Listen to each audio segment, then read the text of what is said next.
La semaine passée, nous avions vu, nous avons terminé la partie qui parlait de avant le temps, avant que Adam ne pêche, avant qu'il n'y ait même ne serait-ce qu'un péché, ce qu'on appelle la prédestination, l'élection, le plan de Dieu et la promesse de la vie éternelle depuis Genèse. Amen. Et aujourd'hui donc, je vais continuer et en expliquant maintenant qu'est-ce qui s'était donc réellement passé. Puisqu'il y avait quelque chose avant que Adam ne pêche, il y avait un principe, une promesse qui avait déjà été établie avant que Adam ne pêche. Amen. On me suit bien? Donc, ouvrons nos Bibles dans Genèse chapitre 3.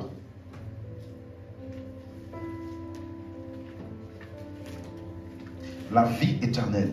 Nous avions expliqué l'aide semblable. Nous avions expliqué le vent du jour. La parole, la voix de l'Éternel qui parcourait le jardin au vent du jour. Tout cela parle de la promesse de la vie éternelle. On a également vu le repos, le sabbat, le repos. Donc aujourd'hui, avant de rentrer dans l'enseignement, retenez bien, parce que je vais mettre l'emphase un peu plus dessus aujourd'hui, sur le repos et l'aide semblable, qui parle de la même chose, la vie éternelle, qui parle de Christ. Amen. Donc, Genèse chapitre 3, verset 1.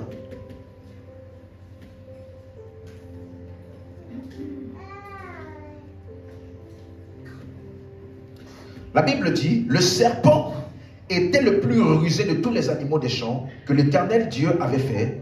Il dit à la femme, Dieu a-t-il réellement dit, vous ne mangerez pas de tous les arbres du jardin? Donc ici, après avoir vu dans Genèse 1 et Genèse 2, le plan parfait de Dieu établi pour l'homme, à partir de Genèse 3, on commence à voir maintenant l'action de l'homme vis-à-vis du plan de Dieu. Quelqu'un me suit? Donc c'est à partir de Genèse 3 qu'on commence à voir toutes sortes de choses qui ne sont pas forcément en accord avec le plan de Dieu. Quelqu'un m'entend? Donc on voit ici l'origine et la genèse du mal. On me suit? Donc, première chose à noter, il dit le serpent. J'ai expliqué en long et en large que Moïse, dans Genèse et dans l'Ancien Testament, a parlé de manière figurative. Il a utilisé un langage figuratif pour exposer des vérités spirituelles. Quelqu'un me suit? Donc quand tu entends le serpent, il y avait déjà beaucoup d'animaux, il y avait déjà beaucoup de serpents à cette époque-là. Mais Moïse dit le serpent, spécifique. Quelqu'un m'entend? Spécifique. Donc de quoi parle-t-il? Il parle donc de la singularité d'un être qui ici est symbolisé par le serpent. Allons voir ce mot-là un peu en profondeur. Mettons en page rapidement. Genèse 49, 17. Genèse 49, verset 17. Il faut comprendre que le mot serpent, donc on va l'étudier dans l'Ancien Testament, le Nouveau Testament rapidement, pour qu'on puisse avoir une idée claire de comment est-ce que ce mot-là, serpent, est utilisé dans les Écritures.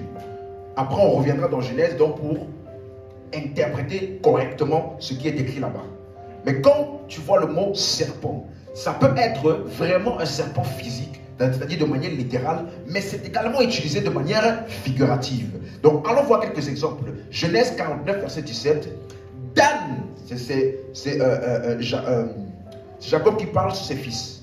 Il dit, Dan sera un serpent sur le chemin, une vipère sur le chantier, mordant les talons du cheval pour que le cavalier tombe à la renverse. Donc ici, c'est figuratif ou littéral? Figuratif. Vous voyez? Allons dans Juge. Juge chapitre 18. Juge chapitre 18.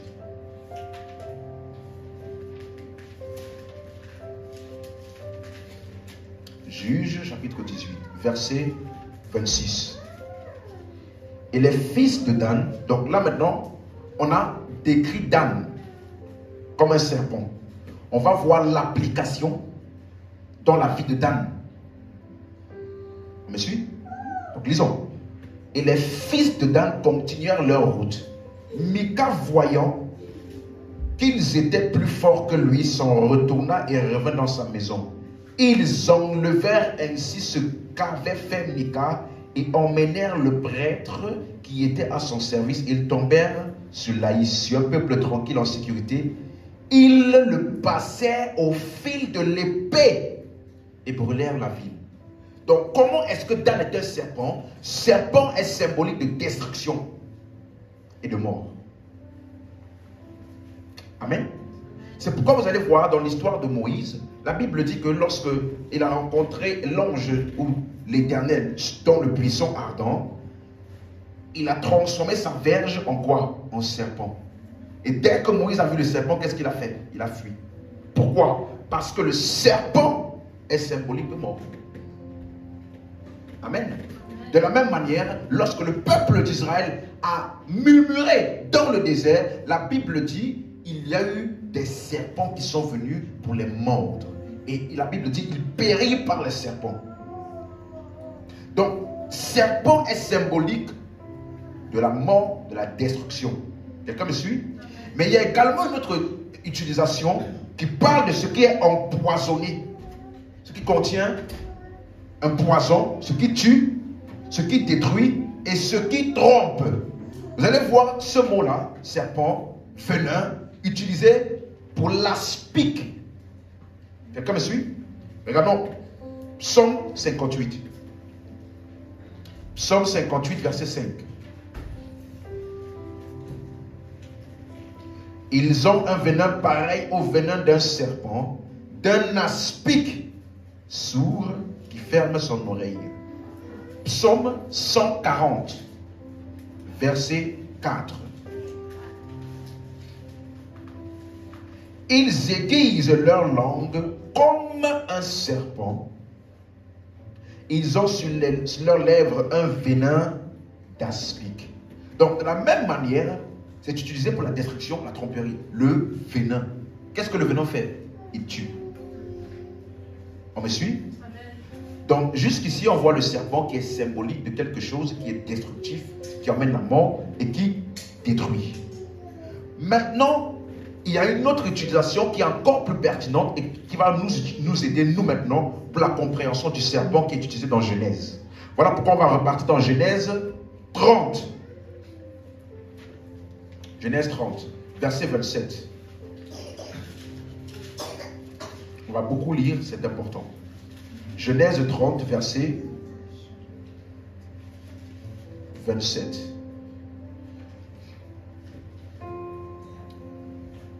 Si quelqu'un a la version Osterval, Genèse 30, verset 27.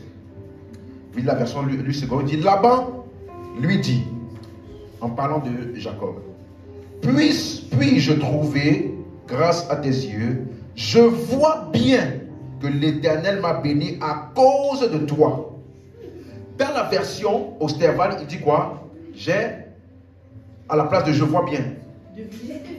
J'ai deviné. Donc ce mot-là, Nachash en hébreu, c'est pour ceux qui apprennent par eux-mêmes. Ce mot est utilisé aussi pour la divination. Genèse 44, verset 5. Genèse 44, le verset 5. N'avez-vous pas la coupe dans laquelle boit mon Seigneur et dont il se sert pour deviner? Verset 15, il dit la même chose. Joseph leur dit, quelle action avez-vous faite? Ne savez-vous pas qu'un homme comme moi a le pouvoir de deviner? Donc la divination, dans ce contexte et dans le livre de Genèse, ce mot-là, nachash, en hébreu, c'est employé pour ceux qui apprennent par leur propre expérience. Ceux qui essayent d'apprendre par eux-mêmes. serpent dans ce contexte représente une indépendance. Quelqu'un m'entend? Ça veut dire, quand vous lisez Genèse 30, verset qu'on est tout à l'heure là, je vois bien, dans la version anglaise, il dit, j'ai appris par expérience. I've learned by experience. Ça veut dire, j'ai appris par expérience. Donc, le serpent également est une connotation de ceux qui fonctionnent dans l'indépendance. Amen. Donc, je résume. Indépendance, ce qui est venimeux, ce qui tue. Donc, c'est une figure de style qui symbolise une attitude donc qui est indépendante de Dieu ou qui est contre Dieu. Quelqu'un a vu comment je suis arrivé à ma conclusion? Ce qui est indépendant de Dieu ou ce qui est contre Dieu. Amen. Maintenant, allons dans, on a vu dans l'Ancien Testament, allons dans les 4 évangiles. Matthieu 10, verset 16. Et je vais faire une correction ici, rapide. Matthieu 10, verset 16. Là-bas aussi, on utilise le mot serpent. Et jusqu'ici, est-ce qu'on a vu le serpent comme étant quelque chose de positif? Non, négatif. Hein? Non. Ok, lisons maintenant ce verset ici. Donc, je profite toujours pour enseigner et vous donner des clés comment interpréter les Écritures. La Bible ne peut jamais se contredire. Le contexte d'un verset biblique, plus que son contexte proche, son contexte, c'est toute la Bible.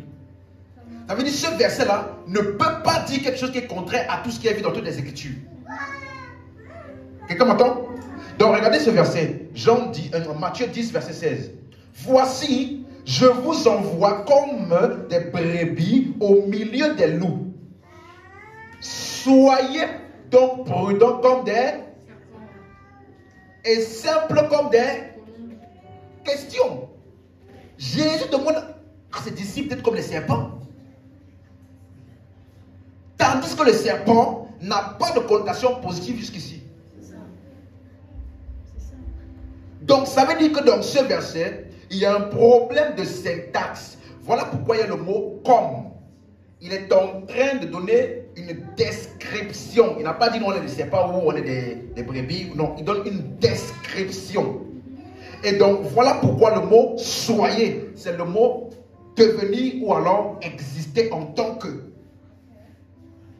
Donc là, si c'était vrai, ça veut dire, vous là, les disciples, vous existez en tant que des serpents.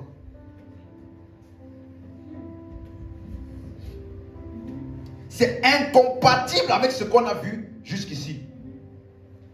Donc, qu'est-ce qu'en fait il est en train de dire? Je vais reformuler pour vous.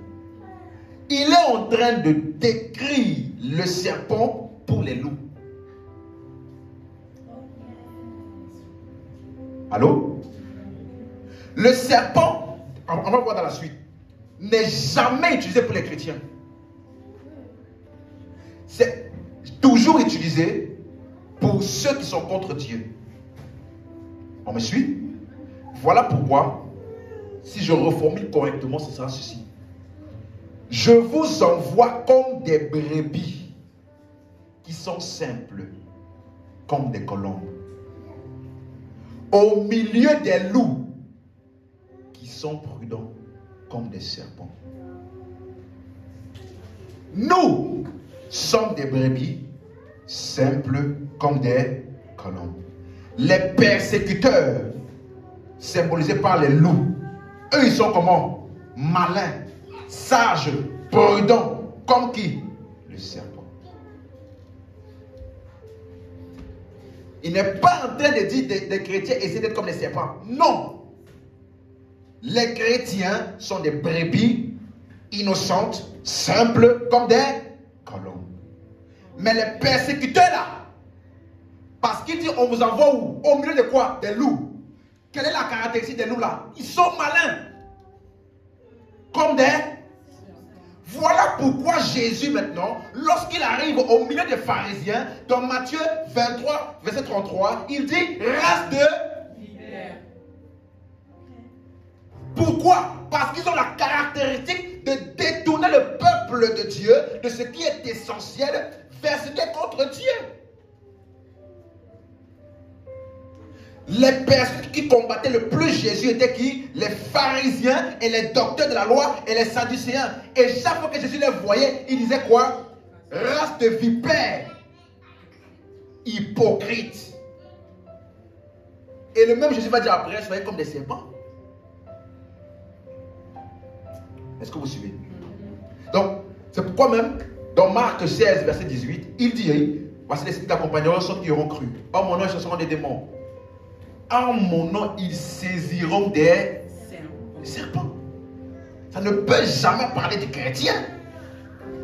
Il dit, voici, je vous ai donné la puissance de marcher sur les serpents, sur les scorpions et sur toute la puissance de l'ennemi. Donc, serpent est symbolique de quoi? La puissance de l'ennemi.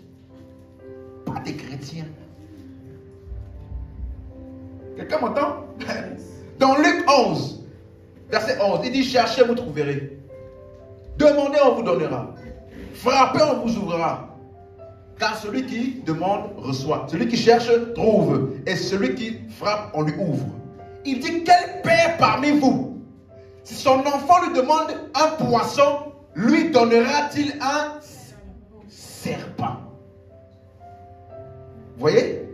C'est utilisé avec une connotation négative. Pas pour les chrétiens. On me suit?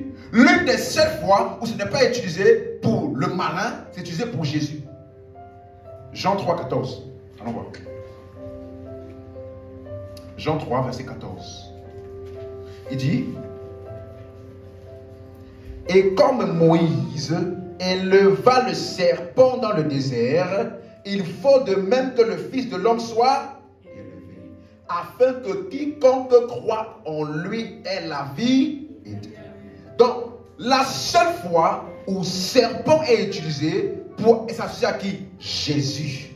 Pourquoi? Parce que lorsque le peuple d'Israël a été mordu par des serpents, Moïse a fabriqué un serpent d'airain.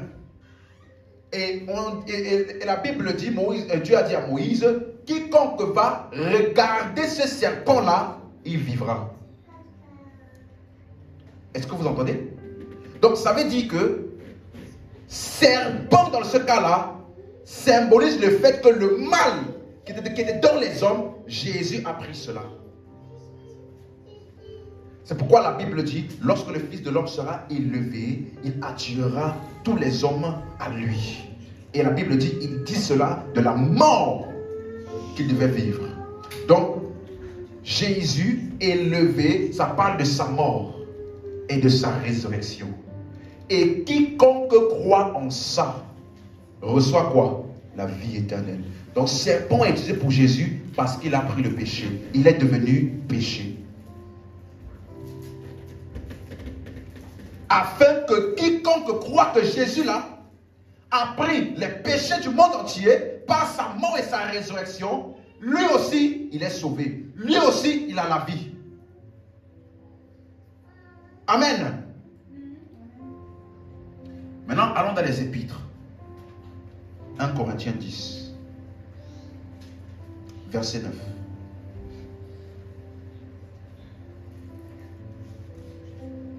« 1 Corinthiens 10, verset 9. Ne tentons point le Seigneur comme le tentèrent quelques-uns d'eux qui périrent par les serpents. » On l'a trouvé? Donc, ici, Paul, pareil, il parle de comment le peuple d'Israël est mort par les serpents. Il n'y a pas de positivité. Allons encore plus loin. Paul nous révèle maintenant ce qui s'est passé à Genèse. Il donne une révélation du jardin d'Éden. 2 Corinthiens 11. 2 Corinthiens 11. 2 Corinthiens 11. Verset 3. Toutefois, de même que le serpent séduisit Ève par sa ruse, je crains que vos pensées ne se corrompent et ne se détournent de la simplicité à l'égard de Christ. De même que le serpent, comme dans Genèse, spécifique. Et il dit que le premier lieu où se trouve le poison ou le venin des serpents là, c'est où? Dans les pensées des hommes. Donc, qu'est-ce qu'il parlait ici? En contexte, il parlait des fausses doctrines. C'est pourquoi verset 4, regardez, il dit, car si quelqu'un vient vous prêcher un autre... Non? Vous ne lisez pas? Un autre Jésus. Si quelqu'un vient vous prêcher un autre Jésus que celui que nous avons prêché, si vous recevez un autre esprit que celui que vous avez reçu, ou un autre évangile que celui que vous avez embrassé, vous le supportez fort bien. Donc ici, le venin, c'est quoi? C'est un autre évangile, une autre doctrine. Les fausses doctrines ici, Paul dit, c'est associé à la nature du serpent. Donc le poison du serpent là, dans les pensées des hommes à travers les fausses doctrines. Donc ça veut dire que, suis-moi, dans le jardin d'Éden, il y a eu une fausse doctrine là-bas. Il y a eu un autre Jésus là-bas.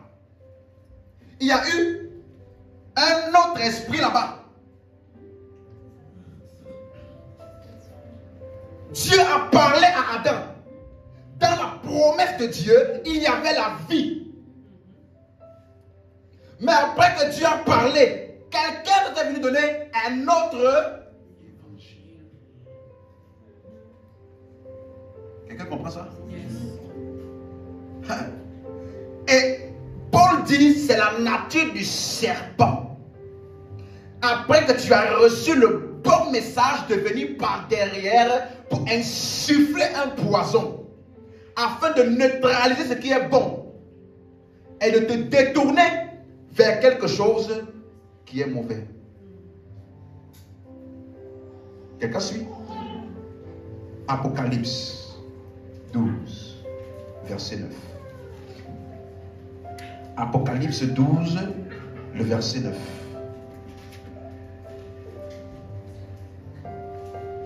Et il fut précipité, le grand dragon, le serpent ancien, appelé le diable et Satan, celui qui séduit toute la terre. Il fut précipité sur la terre et ses anges furent précipités avec lui. Donc ici maintenant, il nous dit clairement, serpent là, c'est pour qui? Le diable et Satan. Ce n'est pas deux personnes différentes. Hein? Ok. Apocalypse 20, verset 2. Même chose. Il saisit le dragon, le serpent ancien, qui est le diable et Satan. Et il le lia pour 1000 ans. Donc jusqu'ici, bon, il y a une dernière référence, Apocalypse 12, 14 à 15. Et les deux ailes du grand aigle furent données à la femme afin qu'elle s'envolât au désert vers son lieu où elle est nourrie pour un temps. Nourrie un temps des temps et la moitié d'un temps loin de la face du serpent. Et de sa bouche, le serpent lança de l'eau comme un fleuve derrière la femme pour l'entraîner par le fleuve. Encore une fois, destruction. Donc, ça veut dire que jusqu'ici, Jésus, Paul et l'apôtre Jean ont utilisé le serpent de manière figurative. On est d'accord? Et donc, quand il a dit le diable et Satan, le mot diable en grec c'est diabolos, ça veut dire celui qui oppose. Et je tiens vraiment à faire une précision dessus. Chaque fois que vous voyez le mot Satan, ce n'est pas forcément Satan. Parce que ce mot en grec veut dire opposant, celui qui oppose. Donc ça peut parler des fois de Satan, l'être, mais ça peut des fois parler d'une action, décrire une attitude de quelqu'un qui est opposé à Dieu. Voilà pourquoi Jésus a dit à Pierre, arrière de moi, Pierre n'est pas Satan. Mais l'attitude et la parole qu'il a dit à Jésus, là, que tu ne m'as pas allé te faire crucifier là, ça s'opposait au plan de Dieu. Vous suivez? Et le deuxième mot, diable, qui veut dire diabolos, ça veut dire accusateur. Donc en théorie, le diable est principalement accusateur, trompeur, et il s'oppose à Dieu. Ça, c'est la caractéristique du diable. On a compris? Revenons dans Genèse 3 maintenant. Genèse 3. Et ouvrez déjà, on va voir après. Genèse 3, verset 1. Donc le serpent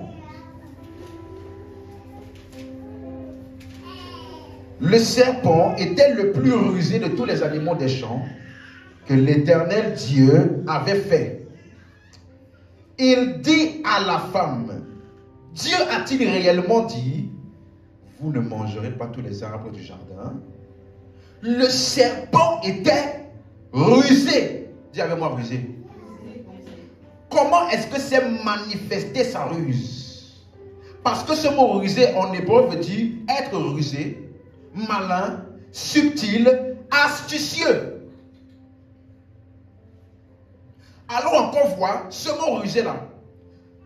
Le correspondant grec, c'est le mot parnougia. Dans Luc 20, verset 23, la Bible dit, Jésus, lorsqu'il a perçu leur ruse, il a répondu, en parlant de qui? Les scribes et les pharisiens. Dans 1 Corinthiens 3, verset 19, on dit que Dieu prend les sages dans leur ruse. Maintenant, il y a un autre passage là que je veux qu'on ouvre. 2 Corinthiens 4, verset 2. La ruse. Comment est-ce que c'est manifesté? La ruse. Donc, on a déjà vu que le diable, il est opposant de Dieu. Maintenant, comment est-ce que sa ruse s'est manifestée? 2 Corinthiens, chapitre 4, le verset 2. On a trouvé? Ok. Regardez ce qu'il dit. Hein. Nous rejetons les choses honteuses qui se font en secret. Nous n'avons point une conduite astucieuse. Le mot astucieuse là, c'est exactement le mot panourdia qui veut dire ruse. En gros, il veut dire par là, nous n'avons pas une conduite rusée. Comment est-ce que sa conduite rusée se manifeste? La suite. Et nous n'altérons point la parole de Dieu. Tu as vu ça? Donc, comment est-ce que la ruse se manifeste? En altérant, en modifiant, en déformant la parole de Dieu. Et quelle parole de Dieu il parle? Quand tu lis le verset 3, il dit, si notre évangile est voilé. Donc, parole de Dieu là, c'est quoi? L'évangile. Donc, dans le jardin d'Éden, le serpent qui est opposant à Dieu, sa ruse a été d'utiliser la parole de Dieu qui a été dite là, mais de la déformer. Quelqu'un suit? Comment? Il a pris la parole de Dieu qui est l'évangile qui a été donné à Adam. Et il a utilisé la même parole pour faire quoi? Déformer. C'est ça qu'on appelle ruse. Quelqu'un qui vient te voir pour te dire Jésus est mort à la croix pour toi. Oui, mais ça ne veut pas dire que si tu fais mal là, ça ne veut pas dire que tu ne vas pas aller en enfer. Il a pris la parole du sacrifice de Jésus, mais il a modifié les implications.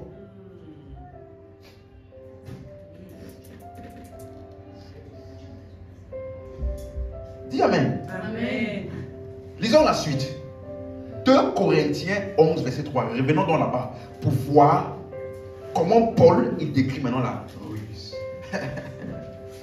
Aïe, aïe, aïe. Merci, Seigneur. Regardez comment Paul utilise le mot ruse. Hein. Toutefois, de même que le serpent séduisit Ève par sa ruse. Donc, le serpent a séduit Ève par quoi? Ruse. Ok. Voyons voir comment Paul va décrire la ruse ici. Je crains que vos pensées ne se corrompent et ne se détournent de la simplicité à l'égard de Christ. J'ai souvent dit, et je le redis souvent, si c'est trop compliqué, ce n'est pas Christ. Oh, il faut que tu te réveilles à 4h22 du matin pour briser l'esprit de nuit et le mari de nuit. 4h22, si tu loupes, tu as loupé ta journée. C'est trop compliqué. Hein? Quelqu'un me suit ici? Donc regardez, comment est-ce que le diable a corrompu? Donc Ève, il a corrompu de quoi? La simplicité. Et quand tu lis ce mot simplicité, en grec c'est vraiment merveilleux. C'est le mot générosité. Une pensée singulière. Ça veut dire, le diable est venu faire croire à Ève pour la détourner du caractère généreux de Dieu. Ça veut dire que Ève maintenant, donc ce que Dieu lui a donné là, n'était plus satisfait de ce qu'elle est dedans. Et puis, le diable a réussi à faire croire à Ève que Dieu avait une arrière-pensée par derrière. Le caractère généreux de Dieu, que Dieu a tout donné gratuitement, librement. Et qui n'a pas d'autre arrière-plan par derrière. Comme certains croient. Quelqu'un m'entend? Donc, quand tu vois tout ce qu'on a décrit jusqu'ici, on peut donc dire que dans le livre de Genèse là, qui est l'origine du mal, il y a donc eu une désobéissance par rapport à la promesse qui est survenue à cause d'un autre évangile. L'évangile qui a été prêché à Adam, c'est la promesse de la vie, le plan prédestiné de Dieu. Mais il y a eu un autre évangile qui a proposé la désobéissance. Quelqu'un me suit? Revenez dans Genèse 3. La Bible dit, Genèse 3, verset 1. Déjà, il faut que je clarifie. Rappelez-vous, j'ai expliqué la semaine passée que lorsque la Bible dit dans Genèse 2, verset 16 à 17, que lorsque Dieu plaça l'homme dans le jardin, il dit, tu peux manger de tous les arbres, mais l'arbre de la connaissance du bien et du mal, tu ne mangeras pas, car le jour où tu mangeras, tu mourras.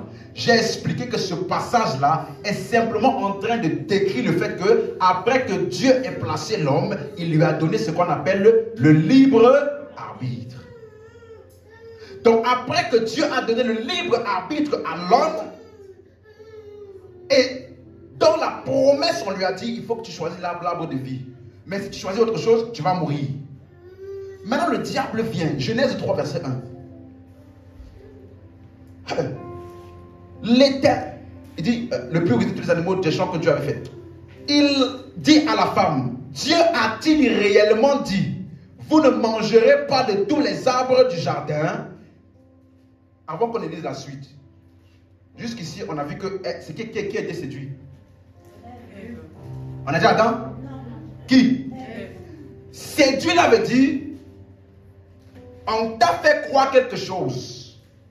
Et tu as cru en la chose là, n'étant pas conscient des implications et des impacts de cela. Tu pensais peut-être bien faire. Quand on dit que quelqu'un a été séduit, par exemple une femme qui a été séduite par un blagueur qui n'était pas sérieux. Mais pendant qu'il était avec toi, il a fait comme s'il était sérieux. Donc toi, tu as cru en ce qu'il a fait parce que tu avais une bonne intention ou parce que tu n'étais pas conscient de lui, son arrière-plan, son arrière-pensée, pardon.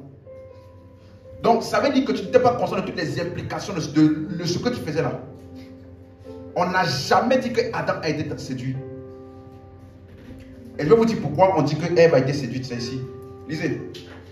La femme répondit au serpent, nous mangeons du fruit des arbres du jardin. Verset 3.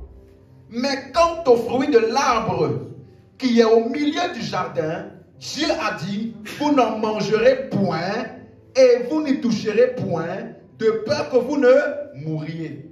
Question. Dans ce que Dieu a dit là, vous avez vu le mot toucher? Il a dit quoi? Vous ne mangerez pas et puis vous ne serez... Et puis, si vous mangez, vous allez mourir. Il n'a pas parlé de toucher. Donc, ça veut dire que la compréhension qu'elle avait de l'évangile était partielle, pas exacte. Raison pour laquelle elle a été séduite. Et je parle ici aux chrétiens. Si la connaissance que tu as de l'évangile n'est pas exacte, tu es une proie facile pour la séduction. Si Ève avait compris exactement l'évangile, elle n'aurait pas été séduite. La compréhension de l'évangile, de ce que Christ a fait, est ce qui te préserve de la séduction. Voilà pourquoi le plus grand ministère dans l'église est l'enseignement. Je peux te prophétiser, je peux guérir ta maladie, je peux même chasser les démons. Mais tant que tu n'as pas la connaissance, tu fais partie du peuple de Dieu dont il dit « Mon peuple périt par manque de connaissance ». Donc malgré qu'on a guéri leur maladie, malgré que les démons étaient chassés, malgré qu'on a prophétisé pour eux, tant qu'ils n'ont pas la connaissance, ils vont continuer à périr comme si rien ne s'était passé.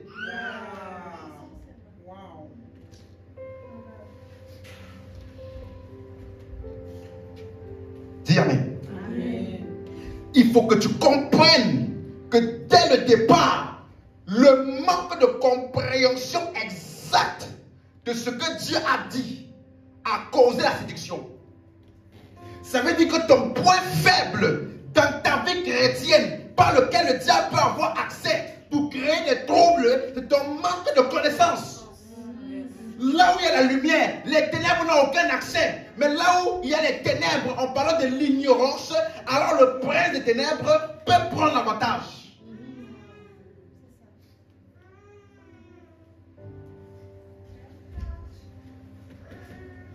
Ça a toujours été son arme. Dis Amen. Amen. Donc, vous ne mangerez point et vous ne toucherez point de peur que vous ne mouriez.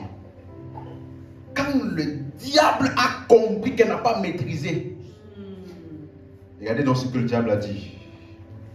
Alors le serpent dit à la femme, vous ne mourrez point.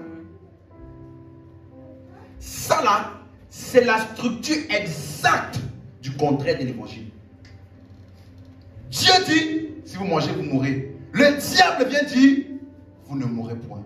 Dieu dit, tu es sauvé par la grâce. Le diable vient dire, tu dois faire des efforts pour être sauvé. Dieu dit, tu as la vie éternelle, tu es sauvé, tu es délivré. Le diable vient dire, les démons sont en train de te tourmenter. Fais attention parce que tu es encore possédé.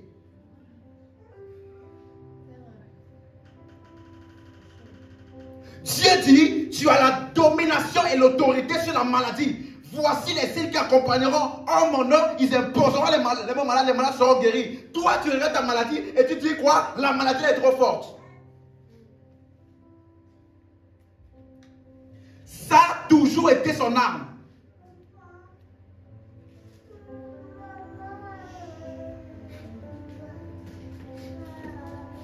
Dis Amen. Amen. Il dit, vous ne mourrez point. Donc, je peux comprendre quelque chose déjà quand même. Ça veut dire qu'à ce moment-ci, l'homme n'était ni mortel, ni immortel.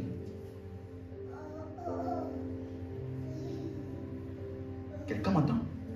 L'homme n'était ni mortel, ni immortel. C'est pourquoi le diable a dit, vous ne mourrez point. Alors, à ce moment-là, il n'était pas encore mort. Allô? Et donc, la mortalité ou l'immortalité devait être le résultat de son obéissance ou de sa désobéissance. Donc, il y avait une obéissance. Donc, quand on parle de désobéissance là, ça veut dire qu'il y a quelque chose qui contredit Dieu, qui contredit la promesse de Dieu, qui t'a été présentée. Et ça là, avant même que l'homme ne pêche. Dis Amen. Donc, je peux dire que le péché est en rapport avec la promesse de la vie éternelle. Amen. Donc, ça veut dire que, comme on a vu que le péché est une absence, quelqu'un se rappelle? Un manque, un vide. Ce qui était manquant donc, était dans ce que le diable a dit. il n'y avait pas la promesse de Dieu dedans. Donc si Adam obéissait à ça, il prenait quoi? Le vide. Le manque. Ce qui était complet était dans la vie promise par Dieu. Si Adam choisissait ça, il devait être complet. Donc, la parole de Dieu, l'Esprit de Dieu était manquant. On peut donc localiser déjà la désobéissance dans ce que le diable a dit. Le diable a proposé à Adam la désobéissance. Quelqu'un m'a suivi ici? Donc je vais résumer en 5 points ce qui s'est passé. Suis-moi très bien. Allons d'abord dans 1 Timothée 2, verset 14. Il va mieux expliquer cette histoire de séduction. 1 Timothée 2, 14.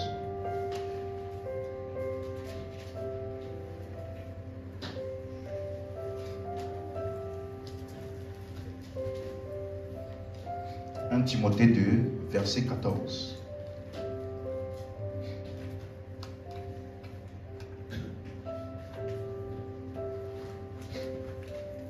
On a trouvé? Ok. La Bible dit, et ce n'est pas Adam qui a été séduit. Dis avec moi, Adam n'a pas été séduit. Ça veut dire que Adam savait très bien ce qu'il faisait.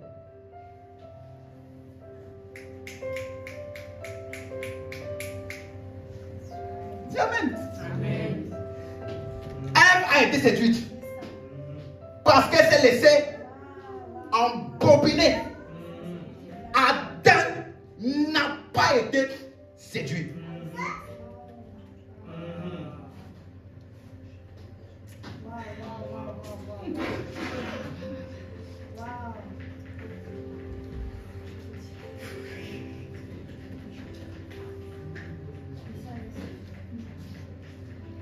C'est pas avancé?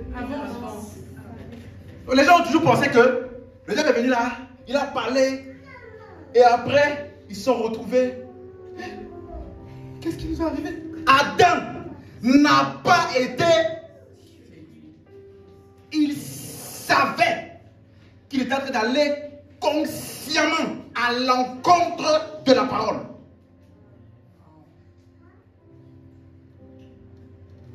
Quand Dieu est venu, il a parlé à qui en premier?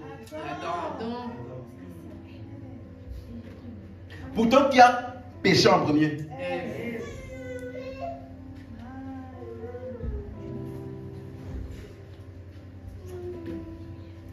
On peut relire? Ce n'est pas Adam qui a été séduit. Donc c'est qui? C'est la femme.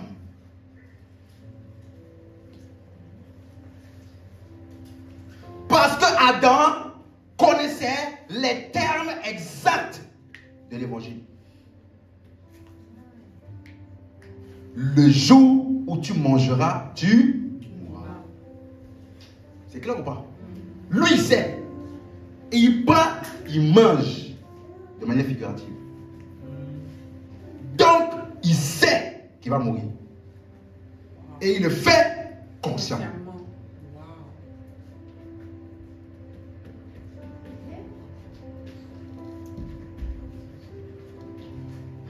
Et Dieu n'a pas bronché. Parce qu'il a donné à l'homme le libre.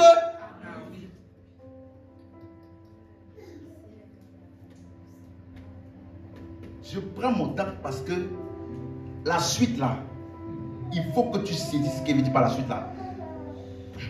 Ah, donc, laissez-moi finir cette partie. Je vais résumer. Hein? Dieu a parlé à Adam. Genèse 2, verset 16 à 17. Dieu a parlé à Adam. La parole de vie, la promesse de vie. Ensuite, Adam n'a pas bien enseigné à sa femme. J'ai pas envie de rater le mariage là. J'ai envie de partir, mais je me calme. Si tu choisis le mauvais partenaire. Come on. Peu importe ton niveau de spiritualité, tu vas te rendre compte à quel point un partenaire peut te rendre froid, toi qui étais très en feu.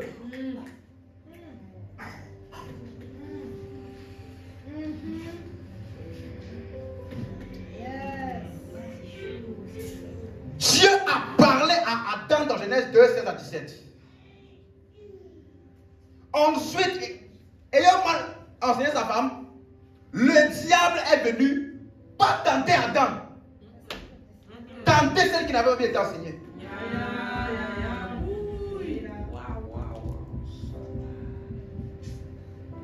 Ça veut dire que, suis-moi, comme il y a beaucoup de femmes aujourd'hui, je vais parler. Écoute-moi. Écoute-moi. Ne sois pas de ceux-là qui sont la brèche de ta famille. Pas ton manque de connaissances. Ne sois pas de celles-là qui refreinent le zèle de leur mari. Ne sois pas de celles-là qui, à cause des sentiments, des émotions et des choses de la vie, défocalisent ton conjoint de l'essentiel. Parce que le diable va chercher le point faible entre les deux pour venir injecter le poison. Donc moi, en tant qu'homme, je dois enseigner à ma femme. Et des fois, après l'enseignement ici à l'église, en arrivant à la maison, je te demande, tu as compris quoi? Je m'assure que tu as bien compris ce qu'il fallait que tu comprennes. Il ne faut pas que le diable trouve la brèche quelque part. Dis amen ici. Amen.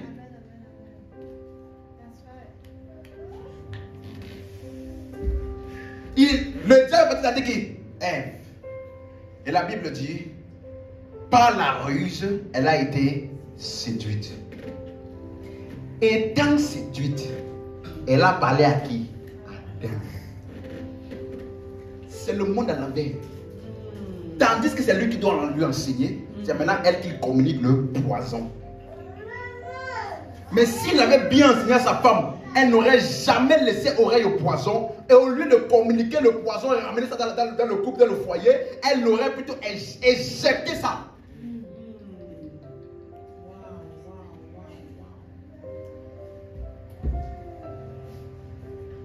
Si on n'enseigne pas aux femmes comment est-ce qu'on répond et on résiste au poison, les gens viennent te parler, ah, tu sais ce qui est arrivé là?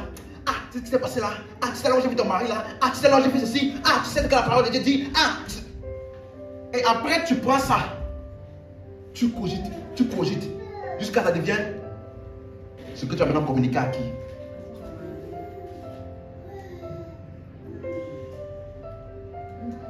Et souvent, c'est des fois de voir certains hommes de Dieu bizarrement. Célibataire, il est très en feu. Depuis qu'il est marié, il prête seulement des messages de condamnation, des messages qu'on dirait qu'il prêche à sa femme en prêchant au peuple.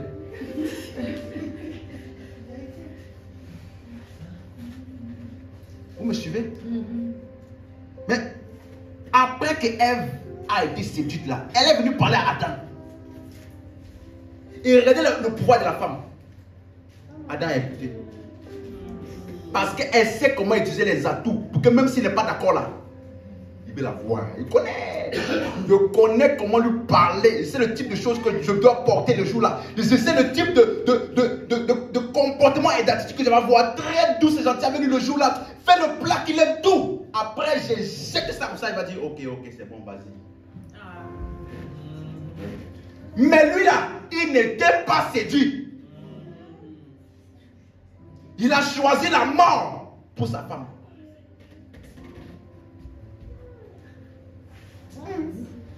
Est-ce qu'il parle à quelqu'un ici?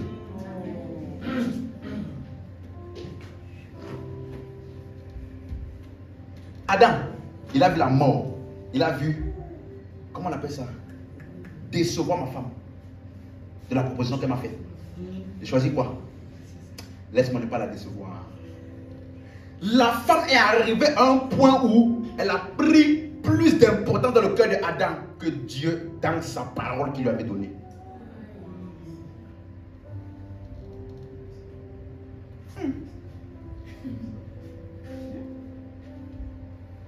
Quelqu'un me suit ici? Il savait ce qu'il faisait. Donc, on peut donc localiser ce qui était manquant. Le harmatia, ou en grec, et le chata en hébreu qu'on avait vu, qui parle du manque. Il est localisé dans ce que le diable a dit. A dit. Ce que Dieu a dit à Adam là était manquant dans ce que Adam a fait comme choix et action. Quand on a vu l'action que Adam a posée vis-à-vis de ce que Dieu lui avait dit là, il y avait un manque de ça dedans. D'où le nom transgression, d'où le nom désobéissance, d'où le nom offense. Et le mot péché ou harmatia. Alors rapidement, regardez les effets. Là maintenant je demande l'attention de tout le monde. Je rappelle ce que j'avais dit la semaine passée. Aide semblable était pour aider quoi? Le pas bon. Il n'est pas bon que l'homme soit seul. Dieu a dit ça après avoir donné le libre arbitre à l'homme. Il n'est pas bon.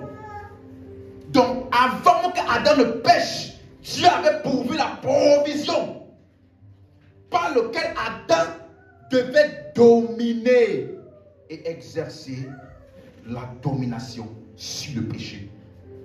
Adam, qu'est-ce qu'il a fait? Il a rejeté. Cette même promesse-là parlait également, on a vu, du repos, dans lequel l'homme devait fonctionner dans l'œuvre accomplie de Dieu et non pas essayer d'accomplir des œuvres par lui-même. Parce que Dieu a tout accompli. Il a posé Adam dans l'œuvre qu'il lui, il a accomplie. Regardez maintenant. Après que Adam là et Ève là, revenons à Genèse 3. Après qu'ils ont péché là, regardez quelque chose. S'il vous plaît, restons très attentifs. Genèse 3, 7. Ils ont péché les deux. Regardez les effets du péché d'Adam.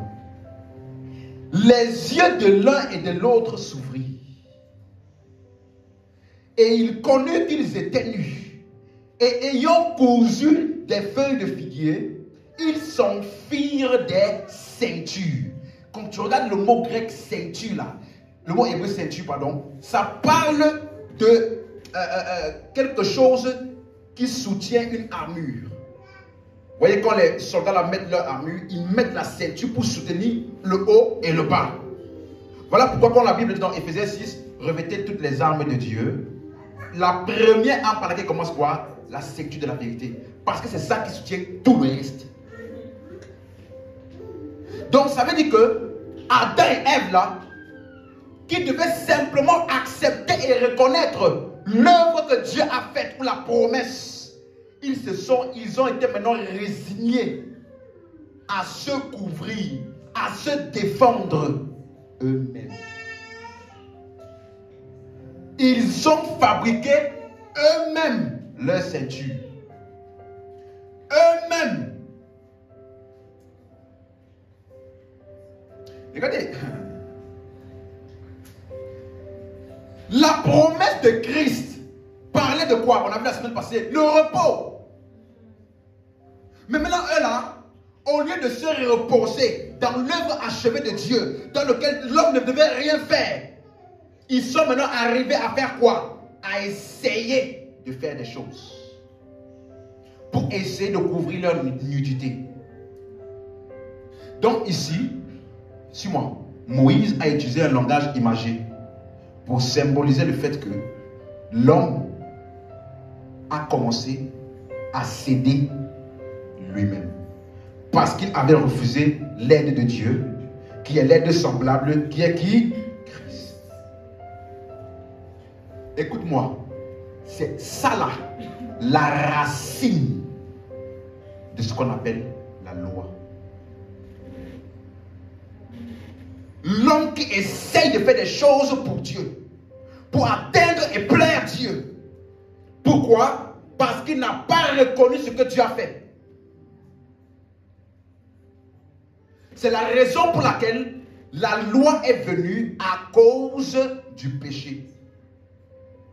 La loi est venue amplifier et révéler clairement la condition de celui qui a refusé l'aide semblable. On va voir. Mais il y a quelque chose qui m'a vraiment fait beaucoup cogiter quand je méditais ce passage. Regardez quelque chose. Suivez-moi bien, je vous en prie. Aïe, aïe, aïe. Verset 8. Alors ils entendirent la voix de l'Éternel Dieu qui parcourait le jardin vers le soir, et l'homme et la femme se cachèrent loin de la face de l'Éternel Dieu au milieu des arbres du jardin. Ensuite, donc, ils sont cachés de quoi? La face de Dieu. Mais rappelez-vous, la voix de l'Éternel, le jardin au vent du soir, c'est quoi? La promesse. Donc la première chose qui est venue en eux, à leur esprit, là, dès qu'ils ont péché, on s'est éloigné de ça.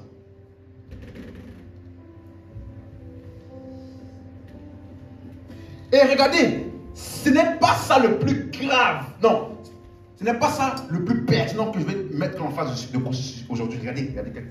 Verset 9. Mais l'Éternel Dieu appela l'homme et lui dit, où es-tu? 10. Il lui répondit, j'ai entendu ta voix dans le jardin, j'ai eu peur parce que je suis nu et je me suis caché.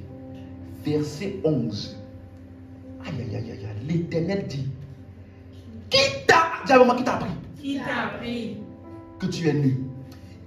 Écoute bien, il n'a pas dit, mais comment tu as fait pour devenir nu? Ils étaient déjà nus depuis.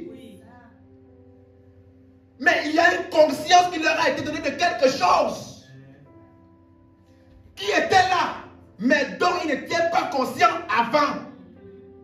Donc il y a une conscience qui a été prise ici. Qui t'a appris? Comme tu lis Genèse 2, 25,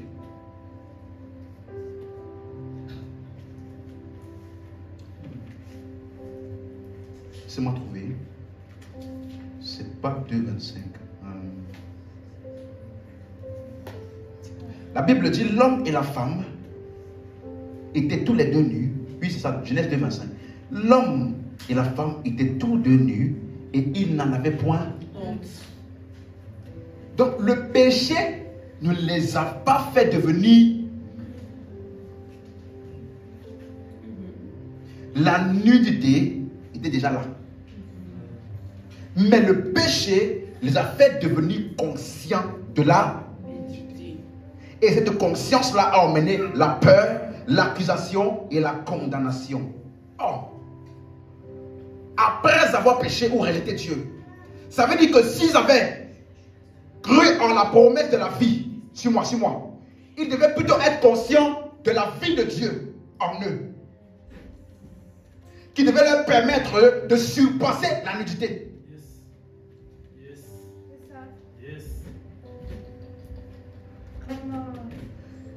Écoute-moi, c'est comme nous aujourd'hui. Nous savons la vie de Dieu où? Donc, la nudité ou la honte qui est souvent sur ce péché-là, la Bible dit, si quelqu'un a péché, nous avons un avocat. Nous on a l'aide. Donc on n'a pas honte. On n'a pas peur. On n'a pas la condamnation. Donc dans ce que l'homme devait recevoir là, il y avait déjà la provision pour couvrir la nudité. Nous aujourd'hui on est en Christ. Il n'y a maintenant plus aucune condamnation. On n'a pas dit que tu ne pécheras plus. J'ai dit ici la dernière fois quoi? Il y avait déjà un pardon avant même le péché. Dans le libre arbitre. Donc le problème là-dedans n'est pas qu'il a menti ou volé. Le problème c'est qu'il a rejeté l'aide avec laquelle il devait vaincre la nudité, l'aide avec laquelle il devait dominer sur le péché.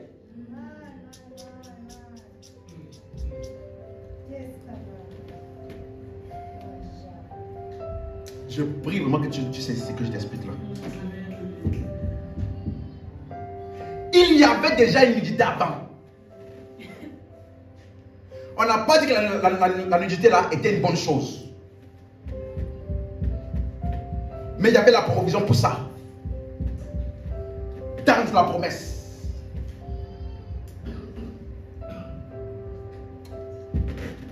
Quelqu'un me suit? Allons lire un passage, vous allez voir. Romains 3. Romains 3, 19.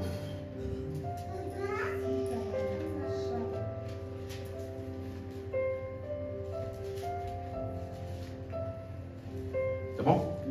Je dis ici, la loi n'a pas amené le péché. Donc suivez bien ce que je vais dire maintenant.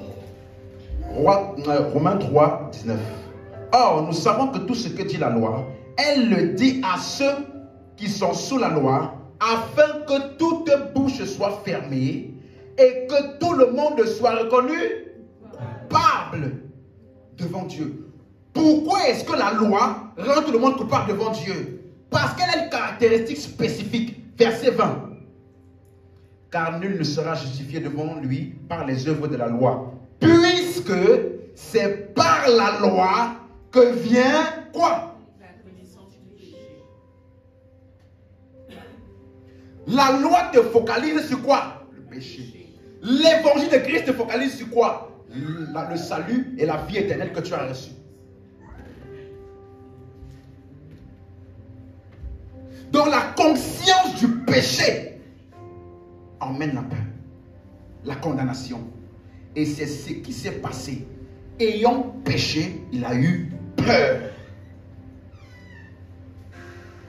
Dis amen. Amen. Donc ça veut dire ceci. Lorsque Adam a péché, il s'est passé quelque chose au milieu des activités des hommes. Et cela a attiré son attention sur quelque chose, c'est-à-dire sa nudité. Il y a eu une prise de conscience. Mais moi, revenons dans Genèse 3. Vous allez voir, après qu'il a dit qu'il a été nu, quand Dieu a dit, mais qui t'a appris que tu étais nu? Dieu lui a demandé, juste après quelque chose. Genèse 3, 11. Qui t'a appris que tu es nu? Est-ce que tu as mangé l'arbre dont je t'ai défendu de manger? L'arbre. Les arbres là étaient symbole de quoi? Le libre. Est-ce que tu as exercé ton libre arbitre pour la mauvaise chose? Ça veut dire que c'est le choix de l'homme qui a emmené cette conscience-là. Et regardez, je peux donc dire ceci, suis-moi très bien. Avant que Adam ne pêche, il y avait déjà un pas bon. Et il y avait aussi une nudité. Donc Dieu n'a pas créé l'homme parfait. Dieu n'a pas créé l'homme parfait en termes de il est incapable de pécher. Dans le libre arbitre que Dieu a donné à l'homme, il y avait au-dedans là la capacité de pécher et la nudité. Mais avant que l'homme ne fasse un quelconque choix que ce soit, Dieu a dit, je lui ferai une aide par laquelle il devait dominer sur le péché et la nudité devait être couverte.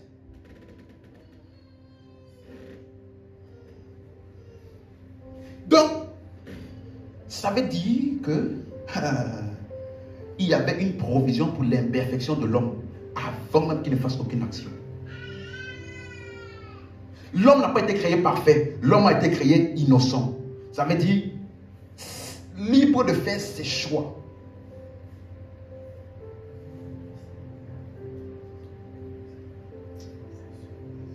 Donc dans Genèse là,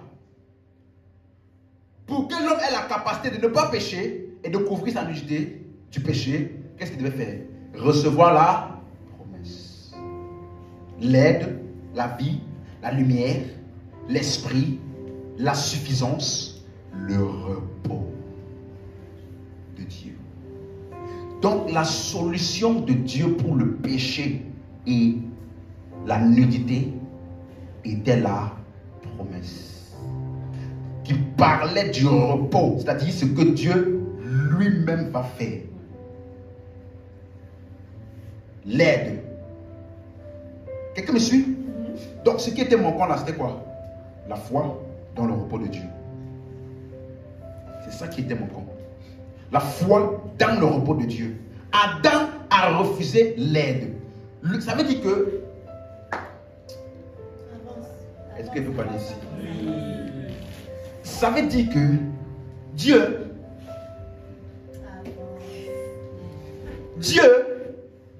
son plan, dans son plan là, n'était pas que l'homme ne pêche jamais. Parce que le problème là-dedans n'est pas qu'il a menti, volé, mais plutôt qu'il a refusé l'aide.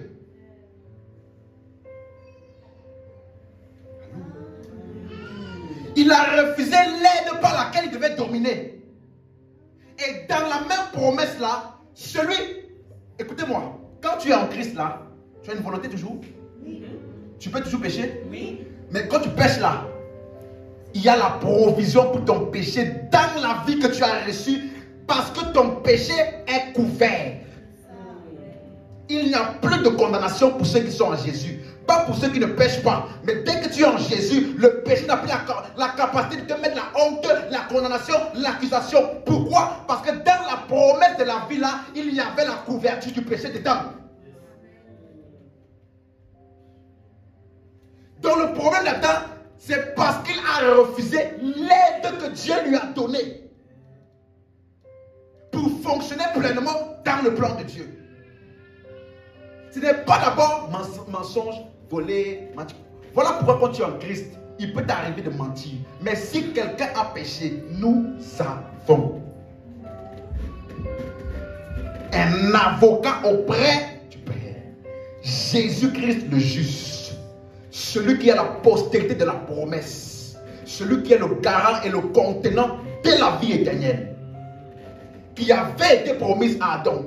Que s'il avait reçu, il aurait expérimenté ce que Abraham a expérimenté. Il crut à l'Éternel, cela lui fait imputer à justice. Malgré que, bien après, il peut encore tromper sa femme, il peut encore coucher, mais ça n'a pas enlevé en lui la justice.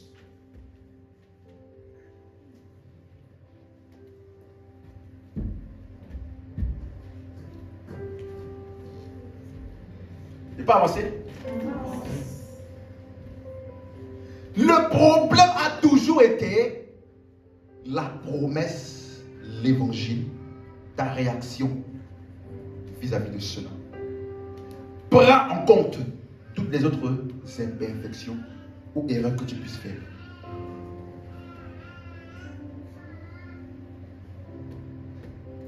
Dis Amen. Amen.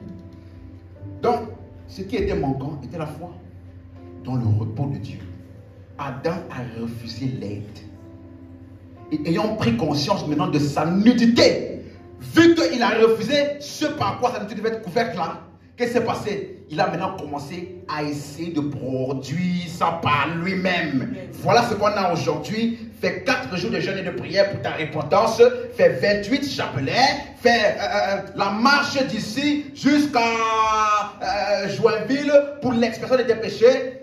Tout ça sont la tentative des hommes de couvrir ce que seulement Dieu a pourvu lui-même dans la promesse, dans la vie, par l'œuvre de Christ. Aucune œuvre de l'homme ne peut faire ça. L'homme a commencé à céder lui-même parce qu'il a rejeté la promesse de l'aide de Dieu. Le repos, l'esprit. Donc, ce qui était manquant était la promesse de la vie de Dieu en Adam. C'est ça qui était manquant.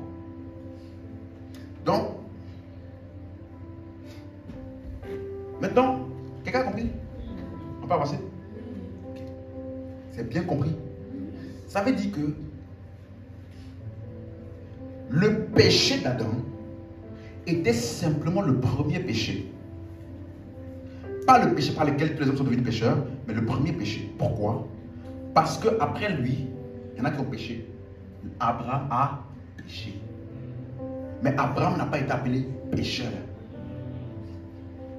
Parce que Abraham, lui, il a accepté l'aide. Donc malgré qu'il a trompé sa femme avec Agar pour produire Ismaël, hein? Est-ce qu'on l'a appelé injuste à cause de ça? Pourquoi? Parce que la provision pour toutes ces erreurs était où? Dans la promesse. Donc péché c'est péché, hein? Mais il y a un péché là qui fait la différence. Celui, car Dieu a tant aimé le monde qu'il a donné son Fils unique afin qu'il comprenne lui ne périsse point, mais qu'il ait la vie éternelle. Celui qui croit au Fils n'est point jugé. Celui qui ne croit pas est déjà jugé parce qu'il n'a pas cru. C'est la même chose depuis Adam jusqu'à nos jours. Le problème a toujours été la promesse. Parce qu'à leur époque, Jésus devait venir. Aujourd'hui, ce n'est plus la promesse, c'est la promesse accomplie. Jésus est venu. Il est mort et ressuscité pour les péchés des hommes. Donc la même chose qu'Adam a entendu au futur, nous on entend la même chose au passé. Mais la même réaction produit les effets. Dis Amen. Est-ce que c'est clair? Ok. Maintenant je vais introduire aujourd'hui une nouvelle pensée. On va aller un peu plus loin. On a compris que le péché d'Adam c'était quoi? Désobéissance vis-à-vis de la... Est-ce que c'est clair pour tout le monde? Maintenant, est-ce que donc tous ceux qui naissent là héritent de ça? Non. J'ai commencé à toucher ça seulement là en parlant du Bible. Aujourd'hui là, on va mettre ça par terre. Romains 12, Romains 5. On va voir quels sont les effets du péché d'Adam là. Romains 5.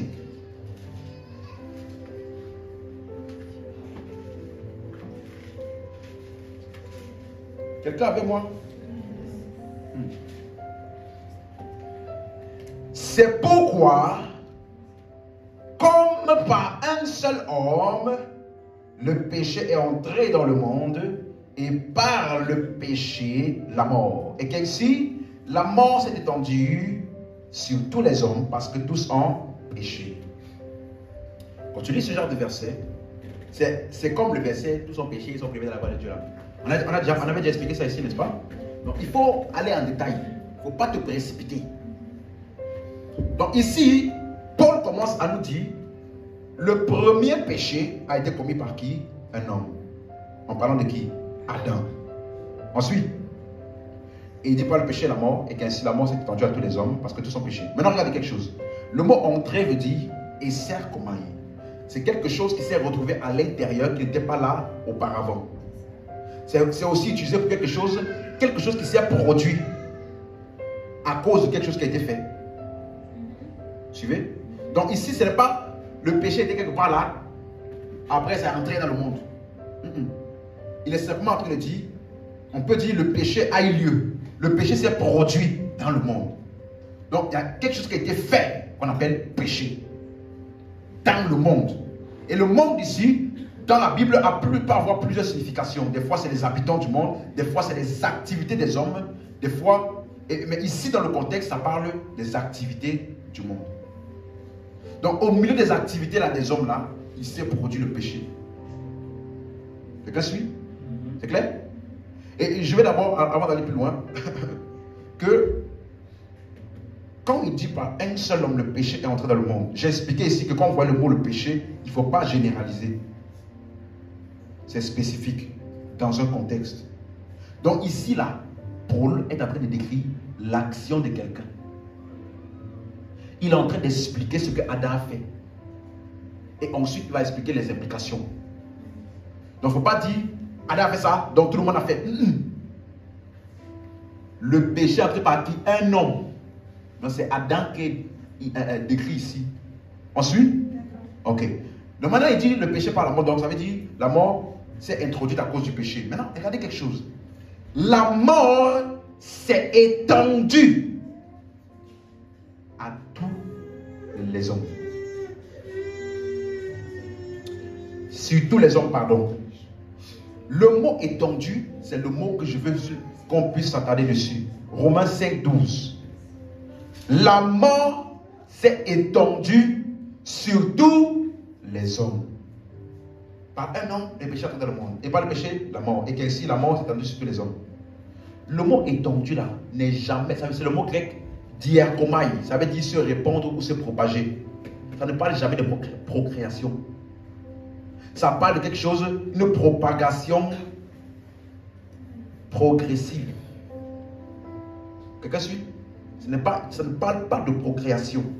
Et quand la main dont c'est utilisé dans le grec, ce n'est même pas une propagation qui est tout le temps. Quelqu'un suit? Maintenant, quand il dit donc, parce que, je te dis, Romains 12, Romains 5, verset 12 là, il dit la mort s'est étendue sur tous les hommes parce que tous ont péché. Maintenant là, il faut que j'interprète ça pour vous. Quand tu vois le mot tous, qu'est-ce que j'ai enseigné ici? Le mot tous ne veut pas dire tous. C'est tous dans un contexte spécifique. Quand la Bible dit toutes choses concourent au bien de ceux qui aiment Dieu.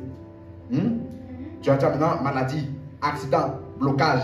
Dans tous les cas, toutes choses concourent au bien. Si Dieu a fait ça, c'est parce qu'il y a un bien dedans.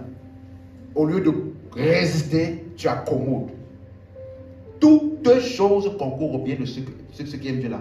Le tout là, c'est ce qu'il a expliqué auparavant. Ce qu'il a prédestinés, il les a appelés. Ce qu'il a appelés, il les a justifiés. Ce qu'il a justifiés, il les a glorifiés. Toutes ces choses-là concourent à mon bien. Donc, en dépit des circonstances, à cause du plan de Dieu, prédestiné d'avance pour moi, dans lequel j'ai tout en lui, je domine. Quelqu'un me suit? Donc, c'est un tout spécifique, associé à un contexte. Donc, quand il dit ici, parce que tous ont péché, de quels tous parle-t-il? Il parle de tous les hommes. Tous ces hommes-là, quels hommes? Ceux qui ont péché. Et le mot péché, je reprends ça. Il faut que ça arrive. Je crois que toutes les semaines, je vais parler de ça. Péché est le mot grec armatano, armatia, qui parle d'un verbe, c'est une action. On ne peut pas utiliser ce mot-là pour quelqu'un qui n'est pas encore né. Parce que ça doit décrire une action qui a été faite et commise. C'est un verbe, armatano. C'est un verbe qui décrit une action. Donc, on ne peut pas dire que tu as péché si tu n'as pas rien fait.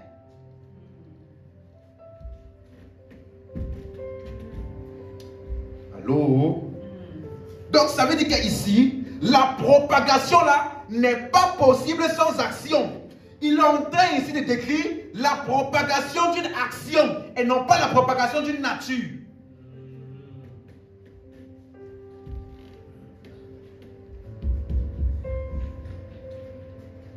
Allô? Quelqu'un là? On suit? Oui. Parce qu'ils ont péché ou alors ils ont agi. C'est une action. Donc l'action là-dedans là, c'est propagé. Ils ont fait l'action de péché. Ce n'est pas qu'ils sont devenus tous pécheurs. Non! Quelqu'un me suit?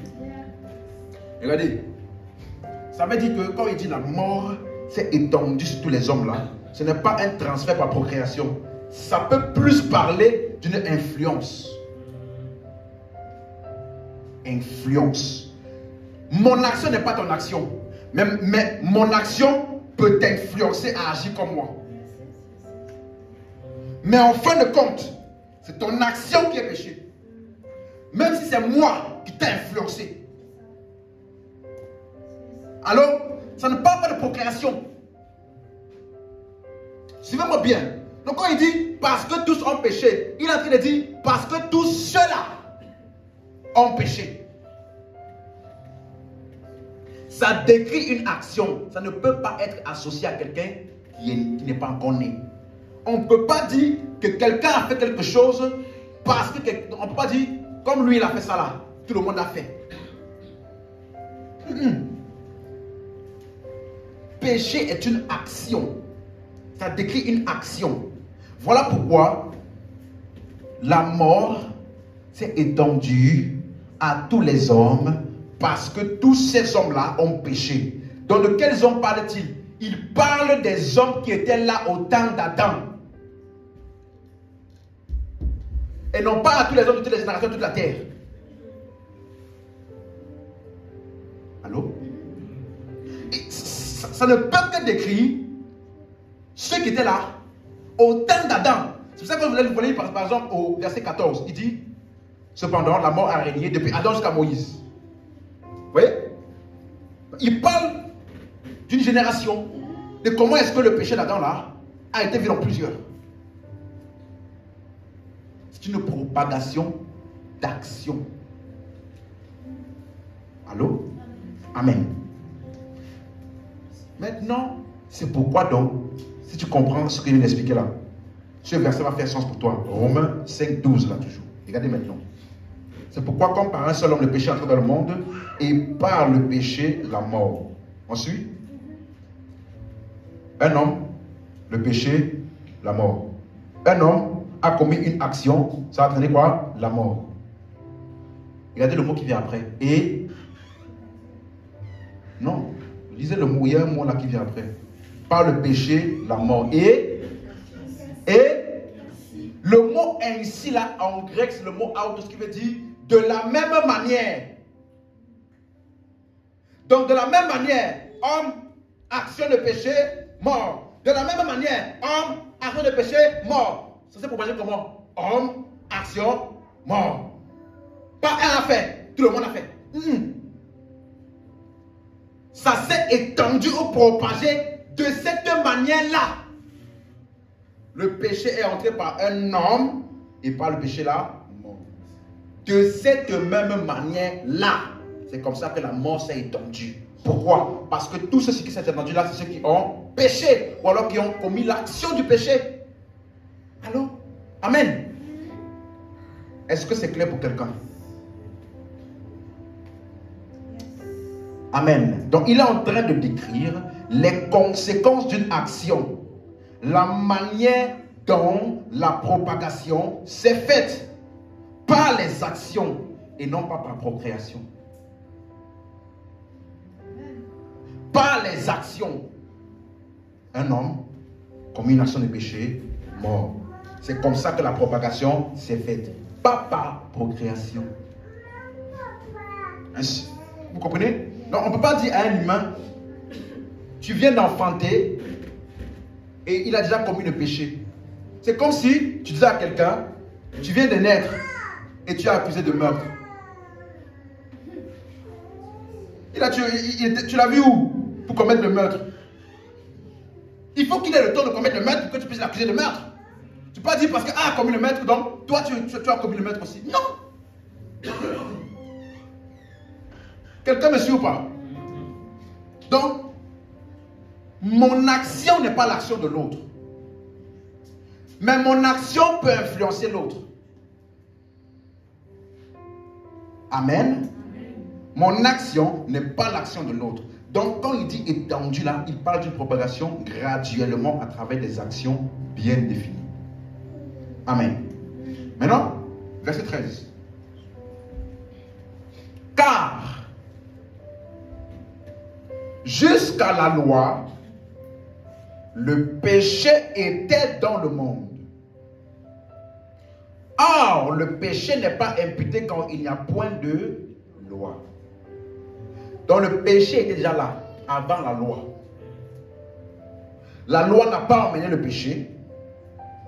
Le péché existait déjà avant la loi. Ce n'est pas la loi qui a créé le péché. Mais avant la loi, le péché n'était pas imputé. Et le mot imputé veut dire, ça veut dire qu'on te tient responsable pour ça. Tu dois payer pour ça.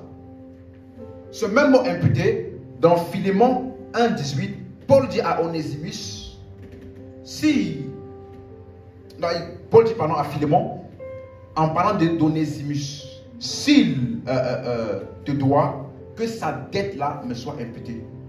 En d'autres termes, considère que la dette d'Onesimus là, ce sont moi-même qui te dois ça. En gros, c'est moi qui dois te payer pour ça. Ensuite, donc ça veut dire tenir pour responsable. Donner une dette. Donc avant la loi, le péché n'était pas une dette. Ce n'est pas quelque chose que l'homme devait payer pour ça. Amen. Pourquoi? Parce que qui devait payer dans la promesse, ça parlait de qui? Christ. Donc la loi, donc, la Bible dit, a été donnée à cause des transgressions ou alors du rejet de la promesse. Donc la loi, donc, comme vous avez refusé l'aide, on va donc vous donner ce qui va mettre votre attention sur ce que vous êtes devenu et sur le manque et sur le péché et ensuite vous condamner pour ça. Suivez? Ce n'est pas la loi qui a créé le péché, mais la loi a imputé maintenant le péché à qui? Aux hommes et a amené la condamnation. Verset 14. Cependant, la mort a régné depuis Adam jusqu'à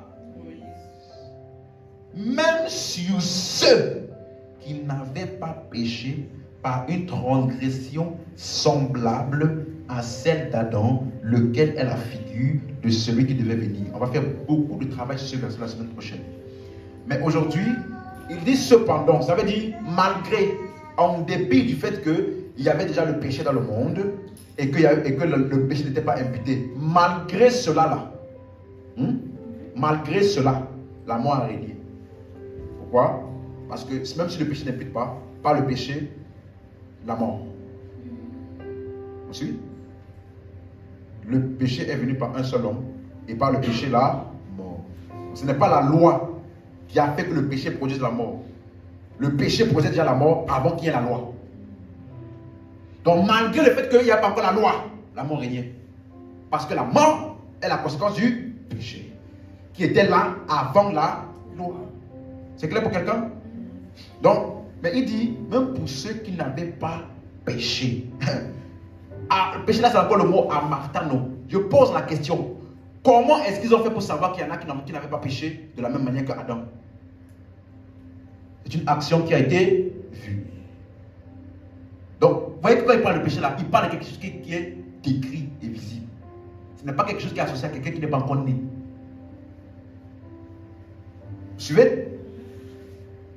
Donc, c'est le péché, donc une activité qui doit être perçue. Et maintenant, il y a un mot, une transgression semblable à celle d'Adam. Ça veut dire que le péché d'Adam là est donc devenu maintenant un exemple pour ceux qui ont péché par la suite. Transgression semblable ou similaire. Le péché d'Adam n'est pas le péché de tout le monde, mais le péché d'Adam a été un exemple pour tous ceux qui ont péché par la suite. Ensuite, c'est bon? Et maintenant, il dit, la mort a régné. Cependant, verset 14 toujours, la mort a régné. Le mot régner, c'est le mot grec basileio qui parle d'un royaume. Un royaume. Ça fait référence à quelque chose qui rassemble des adeptes ou qui rassemble des soumissions. Et Paul fait quelque chose, et on va voir ça la semaine prochaine. Paul, en décrivant la propagation du péché et de la mort, il dit que tu ne peux pas comprendre la propagation du péché et de la mort si tu ne comprends pas aussi la propagation de l'œuvre de Christ. Lisons quelque chose. Verset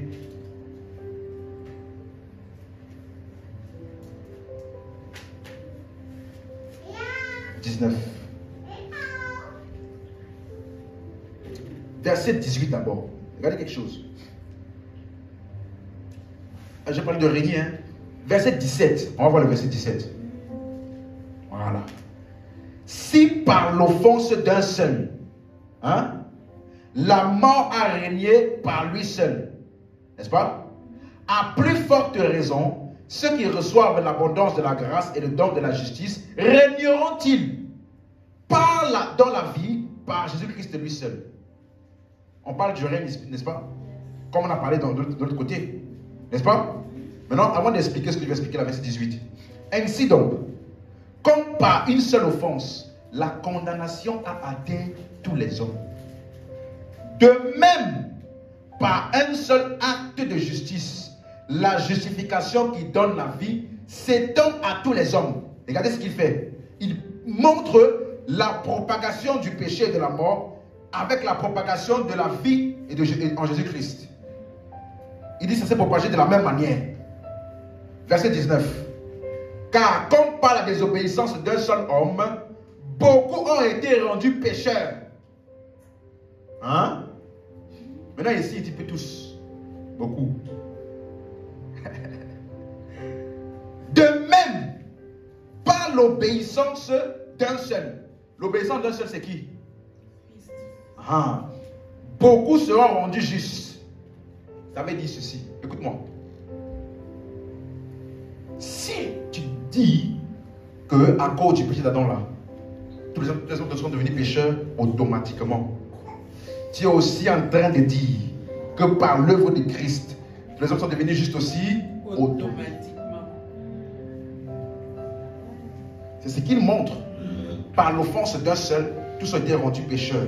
Ainsi, par l'obéissance d'un seul aussi, tous seront rendus justes. Même chose. Même système de propagation. Allô? Donc, quand il parle de la mort a régné là, comment est-ce que le règne s'est fait? Verset 17. Si par l'offense d'un seul, la mort a régné par lui seul, à plus forte raison, ceux qui reçoivent l'abondance de la grâce et le don de la justice régneront-ils par la vie par Jésus-Christ lui seul. Donc le règne là doit être reçu. Ce n'est pas automatique.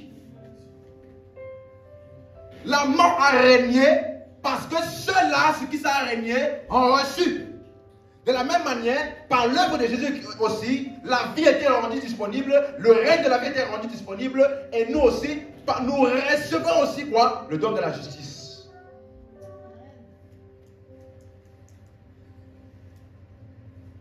Quelqu'un a suivi ça? Donc, on ne peut pas dire que le règne de la grâce est dans chaque personne est automatique à toute l'humanité. C'est disponible pour toute l'humanité. Donc après le péché d'Adam là, c'est aussi rendu disponible à toute l'humanité. Mais ça doit être reçu. Donc ça fait référence à des individus, individuellement, comment ils ont reçu la chose. Et non pas par naissance. Et quand on dit le mot basiel ou l'araignée, ça parle de l'autorité. Ça veut dire que ça doit toujours avoir un lieu dans lequel l'autorité là est exercée. Et ici, le lieu, c'est quoi? C'est la mort, ou le monde, pardon, les activités des hommes. Donc, dans les activités des hommes là, on voyait le règne de la mort. Dans leurs interactions, on voyait qu'il y avait l'absence de Dieu. Colère, mensonge, tuerie, Caïn qui tua son frère. C'est le règne de la mort. Il y a absence de la promesse de la vie. Donc il est impossible d'avoir péché, que tous les hommes, pardon, aient péché en Adam. Sinon, il n'allait pas utiliser les verbes actifs que je vous ai montrés. Et c'est comme vous parlez de le péché est entré dans le monde. Armatano, pour dire péché, ou alors une action. Dierkomai, qui veut dire ça s'est étendu pour une propagation par des actions. Après il dit maintenant basileio pour dire régner. Ce sont des verbes qui décrivent une action qui émane des hommes. Donc aucun homme ne devient pécheur par naissance. Tu ne pêches pas par l'action de quelqu'un, mais par ta propre action et ta propre volonté. Amen. Qui a suivi ça? Donc, aujourd'hui, je résume. On a terminé pour aujourd'hui, on continue la semaine prochaine. Mais, si je résume bien, le problème véritable était quoi? L'aide. La promesse. Dans laquelle il y avait déjà la nudité qui était prise en compte. Et ce péché-là, d'Adam, maintenant est devenu un exemple pour plusieurs. Et la semaine prochaine, je vais vous montrer que si c'était par naissance là, les deux enfants d'Adam devaient être appelés pécheurs. Mais un a été appelé juste, Abel. L'autre a été appelé pécheur. Pourquoi? Parce que l'un a été influencé ou suivi l'influence de son père, de l'exemple de l'action de son père, et l'autre a suivi la promesse. Donc en fin de compte, c'est toujours ton libre arbitre. Amen. Amen. Alléluia. Alléluia. Est-ce que tu peux dire gloire à Dieu? Gloire à Dieu. On peut se lever. Merci Seigneur. Merci Seigneur. Répète après moi. Père, au nom de Jésus. Au nom de Jésus. Merci Merci pour la vie pour la vie que nous avons reçue que nous avons reçue par la foi par la foi en l'évangile. en l'évangile. À cause de cela, À cause de cela, la nudité, la nudité, la peur, la peur, l'accusation l'accusation n'a plus aucun accès. n'a plus aucun accès. Parce que nous avons la vie Parce que nous avons la vie et nous avons reçu par la vie et nous avons reçu par la vie la domination la domination sur le péché, sur le péché, sur le monde, sur le monde, sur la chair, sur la chair, sur les forces des ténèbres. les forces des ténèbres, Et nous régnons et nous régnons par la vie par la vie en Jésus-Christ. en Jésus-Christ. Au nom de Jésus. Dis Amen très fort. Élève la voix, élève la voix. Commence à rendre grâce à Dieu.